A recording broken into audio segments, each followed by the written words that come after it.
¿Cómo le digo? Un saludo para los Estados Unidos, de aquí Nicaragua. Estamos con John Connor y me llamo Álvaro. Ay, bueno. Gracias, Álvaro.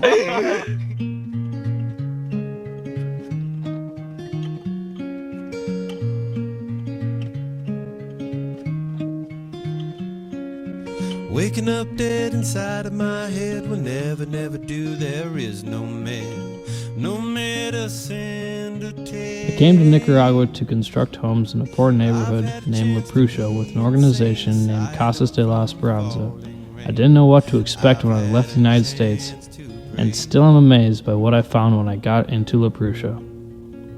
The poverty that each family lives in does not allow for any change in their lifestyle. They are stuck in a never-ending circle of poverty that they cannot get out of. There is a certain complacency that has reached each family in La Prusia without incentives to improve their lives or option to change their place in the world. I came to this realization within the first weeks of being in La Prusia. By this time, I had started building homes with the locals, teaching them English, and becoming their friend. And while the financial differences were clear, the attitude that each La Prusian had towards life was one of honor and dignity.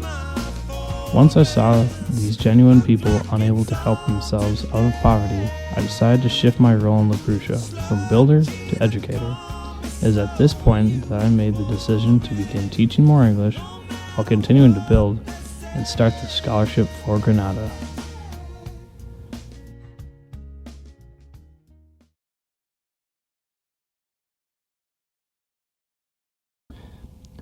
I learned about Casas de la Esperanza, or for short Casas, the way many volunteers do, through the internet. The organization has a website explaining their goals and detailed information about how they help in La Prusia. Currently, there are around 30 homes being constructed on a plot of land owned by Casas, named Project 2. Project 2 is the area where most of the volunteers work through the week, by constructing brick houses, giving English classes to locals, or even looking after children of parents who go to work during the day. By working in La Prusia, the volunteers become an extension of the families who live there, becoming their friends and helping them improve their lives in this poor neighborhood.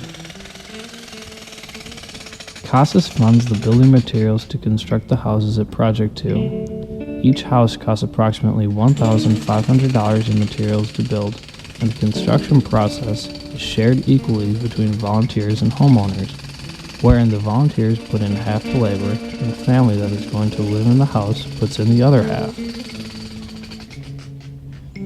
This usually makes for slow construction of the homes. Most of the time, the men of the house need to make money to put food on the table, so there leaves little time to construct a new home, unless it's on the weekend. For some families, a new house is not a necessity, but for others, like my friend Joel, it is.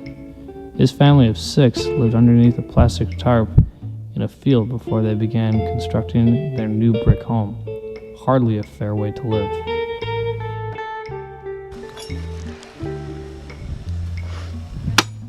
For a good deal of time, while I was a volunteer, I worked not on the construction of homes, but on the construction of septic tanks, a definite need when it comes to living in a new home.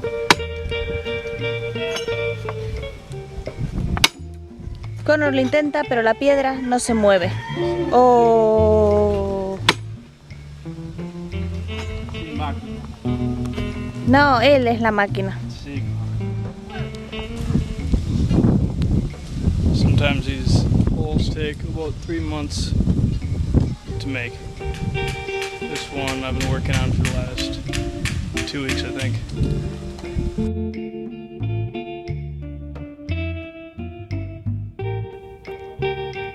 Here we are mixing cement. The entire process of mixing a full bag of cement takes around 15 minutes. The ingredients are a bag of cement, 8 barrels of sand, 2.5 barrels of water, a lot of energy, and it's all under the hot sun.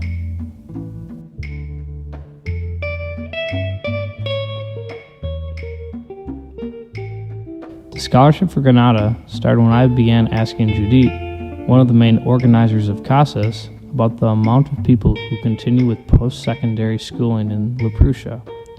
She said that in total, there were only 3 people who were enrolled in a university program or had finished post-secondary school out of more than 300 people who live in La Prusia. So with the help of my friend Julia, another volunteer with Casas, we began advertising the scholarship and looking for potential students around La Prusia. After a couple of weeks, we found our first student, Antonio. He had been enrolled in Upunik a year earlier, but could not continue because he lacked the funds. He studies computation, which is similar to engineering, and has a 4.0 grade point average. The second student enrolled is named Josefa. She studies law at Wiesbaden and is in her first year there. Both the students only take classes on Saturdays because they need to work the rest of the week to provide care for their families. Therefore, it will take each student 5 years to complete their degree. The cost for the university in Granada is between $30 and $40 per month, 12 months a year, for Saturday classes like the classes Josefa and Antonia are taking.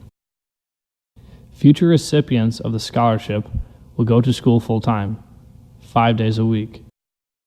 Scholarship for Granada will potentially allow numerous young Nicaraguans to go to college like so many young Americans. By educating the masses in a country like Nicaragua, a break in the circle of poverty will occur. There is no telling when it will happen, but the first step is education. This scholarship gives education to those students who want it, giving hope to a country that is in disarray today, but hopefully not tomorrow. Quiero una casa que me haga muy feliz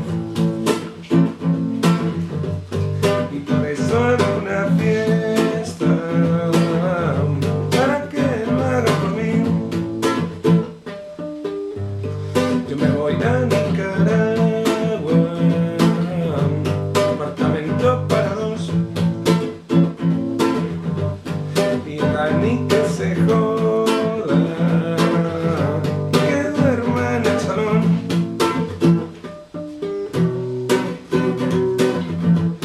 Y me voy a Nicaragua y no sé si volveré, y no sé si volveré.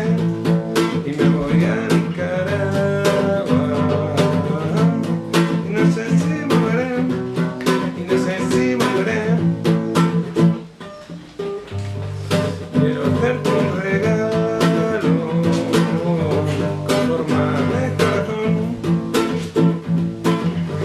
Es para tu nueva casa, es un saco de hormigón. Allá tengo mi casa, donde puedo ir a vivir. Adentro de Nicaragua, ¿qué coño me mandó a mí irme tan lejos? Donde las paredes no llegan al techo y por fin estoy en Nicaragua. No sé si volveré, me quedo aquí a vivir. Estoy en Nicaragua, no sé si volveré, me quedo aquí a vivir.